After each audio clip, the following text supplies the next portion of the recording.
BFM Business, c'est votre argent. Marc Fiorentino. Je ne sais pas si c'était une bonne idée d'inviter deux gérantes, Denis. Vous m'avez dit dans la pause, franchement, quelle erreur. C'est un peu ça, non? On peut pas en placer une. Bah ouais, mais c'est devenu dingue, quoi. Bon, voilà, donc on reprend la deuxième partie avec Denis Ferrand, donc directeur général de Rexecode, Virginie Robert de Constance Associés, qui est tournée vers l'avenir, qui ne veut pas regarder ni les élections, ni la pandémie, ni rien. Elle est déjà en 2050, et 2050, pour elle, c'est aujourd'hui. Alexandre Baradez qui nous dit 2050, d'accord, mais je vais vous dire ce qui va se passer la semaine prochaine. Et Alice Laboule qui, elle, veut investir sur notre avenir avec notre santé et la robotique. C'est à peu près ça ? C'est exact. Allez, bon, je sais pas, on va reparler des marchés. On va continuer à parler des marchés parce que c'est un sujet qui vous occupe beaucoup, évidemment. Cette semaine, c'était donc la cata. Les marchés ont paniqué avec une chute allant jusqu'à plus de 4% en Europe mercredi. Et puis une rechute vendredi, enfin jeudi après la clôture, après l'annonce. Alors ce qui est quand même fabuleux, il va falloir nous expliquer ça. Il y a eu des annonces de résultats totalement fabuleux de la tech américaine. Et puis derrière, le Nasdaq qui perd 2,5%. Bon, ça, j'ai pas très bien compris. Sur les marchés, c'est clairement le cas, c'est-à-dire que d'un côté, on a des valeurs qui absorbent tous les flux et qui brillent de tout leur feu, et puis d'autres valeurs qui ne valent plus rien. Certains pays, certains secteurs comme la tech américaine en profitent, d'autres plongent complètement. Justement, Alexandre Baradez, d'abord on va parler des États-Unis, ensuite on va parler avec vous et avec les gérants de la gestion value version contre la gestion momentum. Sur les États-Unis, vous vouliez dire un mot? Oui, non, rapidement. Déjà, sur le niveau de nervosité du marché, si on parle marché, le pic de stress en février-mars, on était monté à 80 sur l'analyse de volatilité. En Europe, aux États-Unis, 80. On rappelle pour ceux qui ne le savent pas, la volatilité, c'est une sorte de mesure de la peur des marchés. Et donc il y a un indice qui s'appelle le VIX, qui est la volatilité des 500 valeurs du S&P, qui était monté jusqu'à 80%. Voilà. Quand c'est calme, quand tout va bien, c'est entre 10, 15, 20. Et là, on est remonté à 40 cette semaine. Donc c'est un niveau vraiment entre les deux. On n'ira pas à 80. C'est amusant parce que les marchés se retrouvent avec, parce que vous nous dites c'est la moitié du confinement. C'est intéressant. Et d'ailleurs, c'est les niveaux de volatilité que nous avions, par exemple, sur les indices européens en mai-juin dernier. Donc en fait, on est revenu dans ces niveaux de nervosité-là. Donc ça, c'est un point effectivement important. Après, pour revenir sur l'élection américaine, effectivement, si Biden, c'est une vague bleue qui l'emporte, le marché le price un petit peu déjà. Ça, il le price, mais ce sera à moyen terme une excellente nouvelle parce que là on voit que ce qui a fait retomber un peu les marchés US, c'est le fait qu'il y a eu une énorme communication et Trump a surenchéri sur la possibilité d'un gros plan de relance avant l'élection. Au début il partait sur 1600 milliards, puis il a dit on a de négocier avec les démocrates, c'est plus la peine, puis il voit que ça ne plaît pas au marché, il revient en disant maintenant c'est 1800 milliards, et puis il finit en disant je veux un plan plus gros que les démocrates. Donc ça, le marché s'est envolé en partie d'octobre là-dessus, et quand il s'avérait que les deux négociateurs n'ont pas réussi à s'entendre, c'est retombé. Et donc c'est pas non plus une mauvaise nouvelle parce que si c'est effectivement une vague bleue, on verra ce qu'il en est. Mais ça veut dire que les démocrates auront les mains libres pour faire passer quelque chose de très important, probablement de l'ordre de 8 à 10% du PIB, ce qui est absolument monstrueux. 8 à 10% du PIB en plan de relance. Donc, s'ils ont le Sénat. S'ils ont le Sénat, voilà. Mais dans l'hypothèse, il y a la vague bleue qui est en présidence et les deux chambres du Congrès. Et dans ce cas-là, ça ne peut pas être négatif à moyen terme pour les marchés. Le seul risque court terme, c'est qu'effectivement, le marché prennent un peu peur parce qu'effectivement les résultats des techs sont bons. Après, on peut disserter. Non, mais je vais être très synthétique. C'est bon, mais justement, l'humeur actuelle aux États-Unis, c'est de savoir s'il faut aller plus loin dans la réglementation contre ces groupes, etc. Et peut-être fiscalement aussi. Donc, si c'est une vraie grosse vague bleue qui remet ces thèmes encore un peu plus sur devant la scène, le jour de l'élection et un peu après, peut-être que ça peut corriger un peu. Mais je ne pense pas en revanche à des choses durables de plusieurs trimestres, des choses peut-être sporadiques et pas plus. Virginie Robert, répondez sur la tech. Sur la tech, nothing is good enough now. Ben oui, mais c'est dingue. Vous avez vu les chiffres d'Amazon, mais j'en revenais pas, ils ont triplé. C'est très simple. Quand vous avez un marché qui a correctement valorisé, généreusement même valorisé certaines sociétés, et que vous avez à nouveau de l'inquiétude dans le marché, qu'est-ce qu'ils font les investisseurs s'ils veulent sortir ? Ils prennent des profits. C'est ça. Ils vont prendre des profits sur ce qu'a gagné. Okay, on rappelle qu'Amazon a pris plus de 70% depuis le début de l'année. Mais c'est rien du tout. Donc là, il y a un effet. C'est rien, c'est pas mal. Quand même. Non, je parle de la séance après la publication. Donc, on rappelle juste, je vous interromps juste une seconde, le chiffre d'affaires on a en croissance de 30% par rapport à l'année dernière et on a un bénéfice qui a triplé. Et on atteint des chiffres qui sont colossaux. Google qui repasse côté profit. Apple, alors c'est un peu mix parce que là, le marché découvre qu'ils viennent de lancer des nouveaux téléphones. Donc là, pourtant dit que, effectivement, bien sûr. sur le dernier trimestre, les gens allaient moins acheter d'iPhone puisqu'ils attendaient les nouveaux iPhones. Eh bien non, ils s'étonnent. Bon, ok, très bien. En revanche, les services, la partie service chez Apple, c'est en train d'avoir une croissance bien plus importante. Et ça, c'est très important pour l'avenir. C'est phénoménal. Voilà. Et de même, pour Facebook, les chiffres sont plutôt bons. Donc, et les GAFAM, le total du chiffre d'affaires des GAFAM, j'ai noté ça ce matin, le total des chiffres d'affaires des GAFAM était en hausse de 18% par rapport à l'année dernière. Voilà. Donc, ce sont des sociétés qui ont continué de croître. Et là, simplement, sur le marché, comme je dis, c'est juste le momentum. Nothing is good enough actuellement. C'est juste parce que. Donc, on est des enfants gâtés sur la tech américaine. Exactement. Okay. Voilà. Donc, ça peut dégonfler un peu, mais c'est pas grave. Mais sur le long terme, c'est. Les marchés, vous en pensez quoi, Alice ? J'en pense que du bien, puisque c'est mon métier, donc forcément. Non, c'est pas pour ça que vous pourriez. Vous êtes tout le temps. Vous n'êtes pas haussière. Vous pourriez dire non, en ce moment, je suis prudente ou pas. Non, après, moi, la seule chose qui peut un petit peu m'inquiéter, c'est l'éventuel bruit qu'il peut y avoir post-élection si c'était trop serré aux États-Unis, j'entends. Et si Donald Trump, par exemple, remettait en cause le résultat des élections en disant oui, j'aimerais bien qu'on recompte et que ça prenne du temps. Les marchés détestent l'incertitude. Moi, je vous interromps, c'est pas poli, mais c'est juste pour expliquer. C'est que en fait, on a quelque chose d'incroyable qui se passe aux États-Unis, c'est qu'il y a le vote par correspondance qui a atteint des niveaux qu'on n'a jamais atteints. Et ce que j'ai appris, c'est pour ça que j'en parle, c'est qu'en fait, le vote par correspondance met des semaines à être dépouillé. Et généralement, le vote par correspondance, le sentiment des sondeurs, c'est qu'il va être favorable aux démocrates. Donc il se pourrait que le premier résultat à la sortie des urnes soit favorable ou en tout cas très équilibré, mais que le résultat par correspondance soit favorable à Biden et que Trump dise à ce moment-là « Attendez, vous avez vu, j'ai gagné le 3 novembre, mais finalement vous nous avez magouillé. » D'ailleurs, il a déjà prévenu, Donald Trump. Il a dit que le vote par correspondance c'était une magouille. Voilà, exactement. Il l'a dit à mi-mot, comme il sait évidemment si bien avec délicatesse. Avec grande délicatesse. Donc voilà, peut-être un peu d'incertitude à cause des élections américaines, mais moi je reste convaincue que si on choisit les bons secteurs d'activité, donc la suite de l'histoire comme le disait Virginie, on peut très bien en fait faire fructifier son épargne dans les années à venir et il faut juste avoir les bonnes cibles. Très bien. Juste, comment vous intégrez dans vos modèles économiques l'évolution des marchés ? Je me suis toujours posé la question. Est-ce que vous l'intégrez ou est-ce que vous considérez que finalement c'est un autre monde et déconnecté, comme on le dit souvent, déconnecté de l'économie réelle ? En fait, on ne les intègre pas dans les modèles. Ou alors vraiment par la bande au travers par exemple des effets de richesse. Le fait que des ménages voient leur patrimoine s'apprécier fait qu'ils vont réduire leur comportement d'épargne. Ça, c'est pas énorme, ça ? Mais c'est quelque chose qui dans les modèles ne sort pas énormément. En revanche, on va surtout l'intégrer au travers du sentiment que cela donne sur l'appréciation du mouvement économique et également sur l'appréciation de l'appétit pour le risque que peut donner les marchés. Donc, si vous voulez, on le prend plus comme point de repère, comme balise, plutôt que comme élément déterminant de la trajectoire. Alors expliquez-moi comment le fait que les Américains se soient tous enrichis avec la hausse de la bourse, par exemple sur une année, n'a pas d'impact sur les chiffres économiques. Parce que ça a été compensé par le fait que l'épargne des ménages américains a fortement augmenté, comme on l'a vu dans le cas des ménages européens. Le taux d'épargne des ménages américains, qui en général est aux environs de 7-8% de leur revenu brut, est monté temporairement à 20% et il ne va pas beaucoup diminuer, il ne va pas beaucoup baisser. Après les chiffres qui ont été sortis hier par le département du commerce, eh bien, on s'est rendu compte que le taux d'épargne était encore toujours aux environs de 14%, très au-dessus de sa marque. Donc oui, il y a un effet de richesse, une impression que le patrimoine s'enrichit, s'apprécie, donc j'ai moins besoin d'épargner, mais il n'empêche que sur l'ensemble de la population, compte tenu des effets d'inquiétude au regard de l'évolution du marché de l'emploi, il ne faut quand même pas oublier qu'on est encore en retard de 10 millions d'emplois par rapport à la situation pré-confinement. On est encore loin d'avoir récupéré aux États-Unis. Le PIB a peut-être récupéré 4%, mais l'emploi, il n'a pas encore récupéré, il n'est pas encore à 4% en dessous du niveau. Alors les gens qui nous écoutent et qui vous entendent parler de 14% par exemple aux États-Unis se disent par rapport à la France, on est habitué, mais pour les États-Unis, c'est complètement délirant. Il faut rappeler qu'en 2007,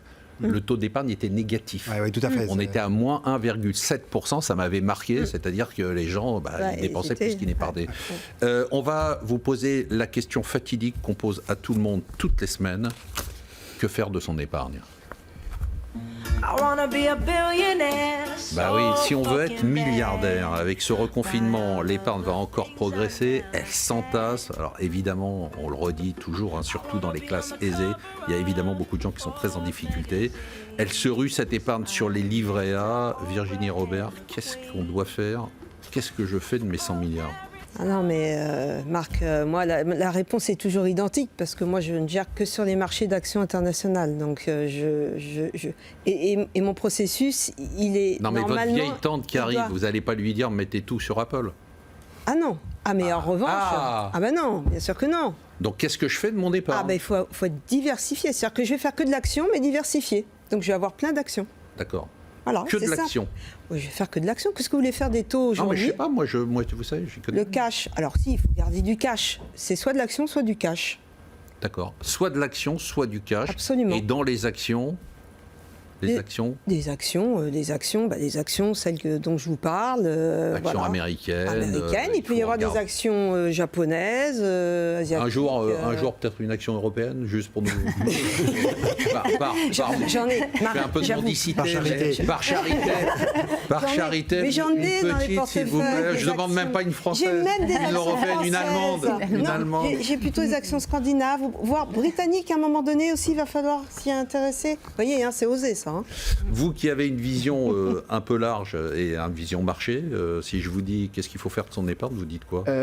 L'Asie peut être effectivement intéressante. Moi, je pense que les actions chinoises, notamment, ont des configurations à la fois graphiques qui sont vraiment intéressantes. Il y a eu ce mouvement début juillet, vous vous souvenez, quand les médias chinois avaient invité à participer à cette espèce de souffle comme ça sur les marchés. Il y avait une grosse envolée des marchés, à la fois sur les critères techniques. On avait cassé des niveaux qui résistaient, sur des grosses obliques descendantes qu'on était passé au-dessus, plus un message politique derrière qui avait incité les Chinois à investir sur la bourse. Et les configurations graphiques sont pas mal en Chine. On est très loin des sommets historiques et on a eu pas mal de creux comme ça, crise des émergents, ensuite les tensions États-Unis, Chine, etc. Ça fait pas mal de creux comme ça qui se redressent. Et ça, c'est plutôt des bonnes configurations Donc en général. vous dites comme... Plus le fait que la Chine, effectivement, la zone asiatique s'est stabilisée d'un point de vue économique, elle a fini, semble-t-il, avec l'épidémie, en tout cas le plus gros de l'épidémie. Donc il n'y a pas vraiment de vent contraire. Et en plus, c'est ça qui ne plaît pas aux États-Unis, c'est qu'il y a cette montée en puissance où sur la volonté de coter les grands groupes sur le territoire chinois et plus forcément sur les marchés étrangers. Donc je vois que des aspects positifs. Le yuan s'est un peu renforcé aussi, ce qui peut montrer que la Chine, finalement, ne sait pas faire que d'évaluer, mais c'est aussi laisser s'apprécier sa devise. C'est beaucoup comme ça de feux verts qui sont allumés sur la Chine. Super. Donc les États-Unis, la Chine. En tout cas, ce qui est certain... Qu'est-ce que je fais de mon argent? Je viens chez Tessento, vous n'allez pas me dire Écoutez. mettez tout sur la robotique. Ben, je vais vous dire, ça tombe bien, car on lance une offre dédiée aux particuliers qui va combiner la robotique et la santé à travers un contrat d'assurance vie vraiment spécifique pour eux, parce que je suis convaincue vraiment que aujourd'hui, le seul moyen de gagner de l'argent à long terme, c'est d'investir sur le marché action. Tout ce qui est non coté, les fonds non cotés ont eu trop d'actifs. Aujourd'hui, ils achètent très très cher en fait et les sociétés vont pas forcément toutes très bien. Ensuite, tout ce qui est monétaire, à part détruire de la valeur, ça détruit de la valeur. L'obligataire, c'est pas extraordinaire non plus. L'immobilier, ça mérite quand même. Donc vous dites assurance vie, mais dans l'assurance vie, dans l'assurance vie, acheter des unités de compte et acheter des unités de compte. Ça y est, il est sorti votre produit. Faites la pub, vous avez 2 secondes. J'en profite. Alors on lance une offre dédiée volontiers et en fait n'hésitez pas à m'appeler pas ou à 3 me heures. contacter pour C'est fini ou encore un petit voilà. pub? N'hésitez pas Un à peu de m'appeler. réclame. Denis. Non, peut-être un mot Allez-y. sur l'épargne. Alors, non, pas tant en termes d'allocation, ça n'est pas du tout mon métier. Et si franchement vous voulez perdre de l'argent, vous demandez à un économiste, vous le confiez à un économiste. Mais plus sur l'épargne, parce que c'est la question qu'il faut traiter aujourd'hui au moment de cette seconde vague. Absolument. Parce que si on utilise les mêmes expédients que ceux que l'on a utilisés pendant la première vague, c'est-à-dire refaire du PGE, à nouveau augmenter la dette, on va avoir une déformation de la situation des bilans des entreprises qui sera simplement ahurissante.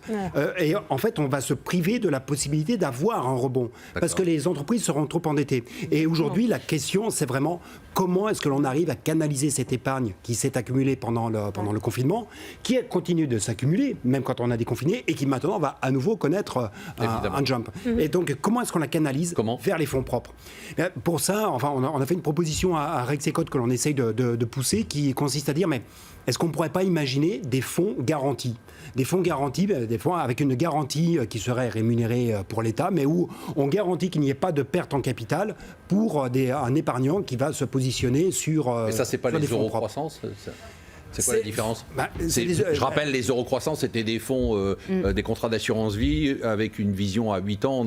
Si on restait 8 ans, on avait une garantie en capital. Ouais, mais la différence, c'est vraiment que la garantie, vous l'avez là. D'accord. Vous l'avez dès le démarrage. Oui, vous l'avez dès le démarrage. Ce serait sympa, ça. Et ça, parce qu'aujourd'hui. Moi, j'investis. Hein. Non, mais Je dirais que c'est comme dans l'ensemble du verre. l'appétit pour le risque, est nul. Enfin, pour l'épargnant moyen, l'appétit pour le risque est totalement nul. nul. Comme l'épargnant, aujourd'hui, d'ailleurs. alors que cet argent, il est là, et c'est cet argent-là qu'il faut mobiliser plutôt que de. On entend votre message. Quel est le thème qui vous a marqué ces dernières semaines ou cette semaine? Je me suis dit que c'était pas mal de se dire que pendant ce temps-là, la Chine était toute voile dehors en train de préparer son nouveau plan quinquennal, 14e plan quinquennal, très très axé sur les nouvelles technologies, sur la robotique, sur l'intelligence artificielle. Ils sont en train de nous préparer des choses extraordinaires. Ils veulent vraiment en fait créer de la croissance dite de qualité avec vraiment un savoir-faire technologique pour avoir bientôt une autonomie technologique et devenir Ils leader. ont beaucoup insisté sur ce mot-là, Oui, qui le revenait sur tous les messages. C'était C'est peu de autonomie, dire. Autonomie. autosuffisance, indépendance par rapport aux États-Unis. On est dans un contexte de guerre commerciale Exactement. encore, donc très clairement ils se Exactement. préparent à la suite de l'histoire. Ils ont un peu plus de temps que les autres puisqu'ils visent plus longtemps. Donc oui, c'était pour parler de ça. Alexandre, l'événement qui vous a marqué? Alors, qui m'a marqué, c'est pas un événement très brutal, mais c'est une configuration de marché où, en ce moment, on surveillait en fait dans cette phase très latérale des marchés, de quel côté ça pouvait sortir. Et on regardait les repères qui pouvaient nous donner des signaux avancés. Et un signal qui est important, c'est le comportement du marché des obligations d'entreprise. D'accord. Aussi bien la partie la bien notée que la partie moins bien notée.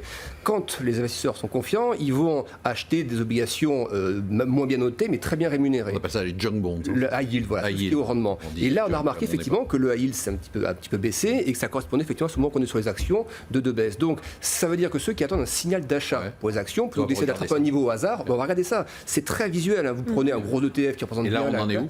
on est en train de retester des niveaux pas très vieux, un mois, 2 mois en arrière. Mais en fait, ce qui est intéressant, c'est le plafond surtout, qui est très très visuel. 3 sommets qui ont été tapés. Vous revenez là-dessus une nouvelle fois. Et là, le marché se redresse un petit peu. Là, c'est le signal. On nous l'a changé, je ne sais pas s'il est amoureux, mais il faudra nous expliquer ce qui s'est passé dans votre vie. Marc, on part en Chine oui, alors, avec allez-y. Ant Group. Ant qui Group, ouais. Oui, donc c'est la plus grosse cotation à venir, enfin a priori, donc c'est la semaine prochaine. C'est une IPO gigantesque, puisqu'ils vont lever donc, sur le marché entre 30 et 35 milliards ou 38 milliards de dollars. Ce qui voudrait dire que ça ferait une capitalisation pour Ant Group au-delà des 300. Je vous rappelle que Ant, c'est une partie, ça vient d'Alibaba, ça parle plus C'est le même Alibaba. patron, C'est le même patron, c'est Jack Ma. Jack Ma qui avait dit d'ailleurs, quand il a commencé à travailler pour Alipay, sur le développement d'Alipay, qui est le moyen de paiement quand vous utilisez Alibaba, c'est si les banques ne changent pas, nous allons changer les banques. Et c'est exactement ce qu'il fait. Parce que Ant Group, c'est quoi? C'est vous avez une application et dedans, dans le groupe, c'est comme si vous aviez de l'Apple Pay, du Mastercard, du PayPal, du Vinbeo pour les transferts, du BlackRock parce qu'ils ont maintenant une plateforme de vente de fonds. Ils font du tech credit, c'est-à-dire qu'en 3 minutes, pas 3 secondes, vous avez la possibilité de savoir si vous avez un crédit ou pas. Et ils font également de l'assurance. Juste pour vous dire, Alibaba, vous savez combien comment ça marche en groupe? C'est juste l'écosystème et le network effect. Ils ont tellement de data qu'ils ont réussi à construire des algorithmes absolument incroyables. Alibaba, c'est quand même entre 400 et 500 000 trades par seconde. Donc évidemment, ils ont toutes ces données et c'est gigantesque. Les banques, et c'est qui les compétiteurs? Ce n'est pas les banques traditionnelles, c'est les nouveaux entrants, les autres. Donc, difficile pour les banques. Bon, comme elle a parlé 1 heure, on peut faire très court. Le boycott turc. Parce que c'est le plus parfait exemple de l'écran de fumée. C'est en fait comment trouver un ennemi extérieur quand j'ai un énorme problème intérieur qui est un problème économique. Les réserves en devises de la Turquie, c'est 2 mois d'importation simplement. C'est-à-dire rien du tout. Mais quand on regarde, je vous ai suivi sur Twitter, vous donniez les chiffres de chute de la livre turque, c'est vertigineux. La moitié de la valeur en 3 ans. La moitié de la valeur en 3 ans et en fait... et ça ne s'arrête pas. Ils ont essayé d'intervenir cette semaine. Ça... Justement, ils tapent dans les réserves en devises, donc il y en a encore moins et ils n'ont plus aucun matelas pour faire face. Et donc c'est pour ça qu'il faut se trouver un ennemi extérieur pour détourner l'attention. Allez, vous l'attendiez tous, on lance le top 3. En tête, avec 15,7%, Alice Labou. Bravo. Merci beaucoup, Marc. Alors, est-ce que ça se retrouve dans vos fonds? la performance qu'on a ici? Oui, ça se retrouve surtout sur le fonds robotique cette année parce que la santé est à peu près flat, négative, à cause notamment de l'impact en fait des élections aux États-Unis qui gardent un peu sous pression le marché de la santé. Mais bien sûr que ça se retrouve sur le fonds robotique, raison pour laquelle je conseille toujours d'investir sur les deux fonds puisque la combinaison des deux fonctionne en général bien. En deuxième position. Ça serait pas de qu'on ait un musique. truc. Il faudrait une petite musique. Ouais, je vais le faire. C'est vrai. Non, mais là, on vous a pas chaque semaine ici. Hein. En deuxième position, Virginie Robert, 15,1%. Elle se rapproche. Hein. Ah oui, je elle était vois, un peu c'est loin, elle se impressionnant. rapproche, elle lâche rien. Bravo, hein, super. Ça fait, en Merci, plus, ça Marc. fait je sais pas combien de mois que vous êtes dans le top 3, donc bravo. Et en 3, lui aussi, il est dans le top 3. Il rentre, il sort, mais il était le même leader, vous l'avez rattrapé. C'est José Béroz, la financière de l'échiquier, avec 10,4%. Allez, on passe à vous, Alice Labou. Je vais vous dire ce que vous avez en portefeuille. Vous me dites si on le garde ou si on vend. Et puis, vous me dites ce qu'on achète maintenant. Vous m'avez fait acheter de l'Orpea. Oui, alors je garde parce que ça a bien baissé et je ne crois pas que à long terme ce soit pas une bonne de opportunité. l'ABB, de l'IPG Photonics, du Teradine, Teradine, du Exobionics, Oui. du Insulet. oui. Et vous avez fait un carton sur du Cell Link que Cell vous Link. avez fait acheter le 14 février et qui a pris 77%. Bah oui, Bravo. qu'on a aussi en Bravo. portefeuille. En fait, Qu'est-ce que j'achète? je garde tout et D'accord, bah, ça me- j'achète, incroyable, mais j'achète une Big Pharma. Ok. Je sais que c'est fou, mais je pense qu'en tout cas aujourd'hui, vu le Pourquoi ça timing, serait fou? bah, c'est fou parce Vous avez l'air de que... dire que c'est fou, mais je trouve Non, pas mais ça fou. Moi. dans le sens où on fait rarement des performances à 3 Ah, chiffres d'accord. ou D'accord. avec des Big Pharma, en tout cas en peu de temps, mais c'est juste que je pense Donc que... c'est fou, alors allez, c'est fou. soyons fous alors. C'est fou, le contexte s'y prête et je vais même plus loin, j'achète une Big Pharma cotée en Angleterre qui s'appelle Ah ouais, donc là, c'est- AstraZeneca car je Donc là, suis... vous avez fumé, en fait. Ouais, là j'ai carrément, j'y suis Donc, vous allée investissez violemment dans le toute la cannabis, semaine. mais vous l'avez testé. Oui, enfin, pas vraiment. Mais en tout cas, ce qui est certain, c'est que c'est assez courageux d'aller sur le marché anglais aujourd'hui. Moi, je suis convaincue que ça vaut le coup. Et particulièrement AstraZeneca, qui a complètement revu son pipeline, donc ses perspectives, qui est en train de réfléchir, enfin, qui travaille à un nouveau vaccin Covid. 2 fois plus de croissance prévue sur le chiffre d'affaires que l'ensemble des pharmas du monde entier. Et pourtant, un prix qui est à peu près équivalent. Donc, c'est l'occasion d'y aller. La Grande-Bretagne. Oui, rapidement, c'est vrai que la livre surprend plutôt agréablement. Il y a eu des petites baisses récentes, mais finalement, on voit que les investisseurs ont pas envie de vendre la livre comme ça, et c'est plutôt des signaux effectivement plutôt intéressants. Bon, Virginie Robert, c'est votre tour. Amazon, vous nous avez fait gagner 73,8%. Je garde. Bon, Ça vous étonne Lockheed Martin, Je garde. Tencent, 61%. Je garde. Hein. Franchement, hein. Walt Disney, y a pas, on triche pas, hein. Il n'y a pas de... C'est les chiffres Walt avec les Disney, dates. je garde. Medtronic, Je garde. Intuit, Je garde. Carlyle, Je garde. Netflix, 55,8%. Vous Je nous avez garde. fait rentrer en décembre 2019. On rentre en confinement, on va garder Netflix. Ah ouais, McDonald's. Oh, je garde. Ah oui, Magnifique. regardez tout. Ecolab. Non, je vends. Ah oui. Ouais. Bon, allez, qu'est-ce qu'on achète? Oh bah c'est pas comme j'ai beaucoup pris la parole, je vais faire très vite, c'est Microsoft. Non, vous avez le temps là. Ah là, parce que, bon, j'ai du le temps, coup, finalement. allez-y. Bon, ok. Pas trop quand même. hein. Microsoft va être dans les Bon, nous, grosses on va tech. aller Moi, je suis prendre comme un- on vous Alice, laisse, je on vais va aller prendre prendre un une verre. grosse cape. Virginie, on va aller prendre un verre, on vous dérange pas? Ouais, mais nous on a plein de Allez-y. trucs à se dire avec Alice. Allez-y. Ça, c'est vrai, oui. Donc oui, Microsoft. Microsoft parce que bon, ils Ça, ont c'est une publié pépite leurs que vous êtes allé résultats. chercher très loin. ça. C'est très loin, très très loin. Et finalement, je ne savais pas laquelle prendre entre Facebook, Microsoft. Bon, après, il y a plein de petites boîtes qui sont super, mais qui sont peut-être un peu risquées quand même. Microsoft, c'est de la qualité, c'est de la croissance future, c'est de la visibilité. Là, vous avez vu les chiffres, ils ont Les chiffres. les trois segments sont très Moi, équilibrés. j'en C'est reviens ça pas. qui est bien. Denis me regarde parce que c'est vrai que je suis fasciné par les chiffres de la tech américaine. C'est des chiffres totalement dingues, quoi. Et donc, comme vous savez, la plus forte progression qu'ils ont eue, c'est sur la plateforme Azure, hein, c'est donc sur le cloud. Et je pense que ça, c'est pas terminé. Évidemment, la première place, c'est Amazon hein, dans le cloud, mais derrière, c'est Microsoft. Mais ils sont évidemment très, très présents, toujours avec un business model qui a été complètement remanié par le nouveau CEO depuis 2014, Nadella. Et donc, c'est très bien géré. C'est de la qualité pas très chère, finalement. Pas très Donc, Microsoft, c'est bien. Pas très cher, juste presque 2000 milliards de... Ah bah oui, en absolu, oui, bien sûr. Oh, c'est pas grand-chose. Non, 1500 milliards de market 1500 cap. milliards. Ouais, mais on n'est plus à 500 Bon, on est milliards. Allez, commencez pas à chipoter, franchement, c'est petit. Allez, on se dit au revoir. Haut les cœurs, les amis, on va s'en sortir. On va être à nouveau heureux. On va mettre une petite musique sympa. Bon courage pour cette période qui est un petit peu pénible, mais je vous assure, on va en sortir plus fort. Merci de nous avoir suivis. Merci à tous ces invités. Il y avait beaucoup d'ambiance sur le plateau. On se retrouve la semaine prochaine pour une émission dont je peux déjà vous dire qu'elle sera exceptionnelle. Et n'oubliez pas, soyez happy.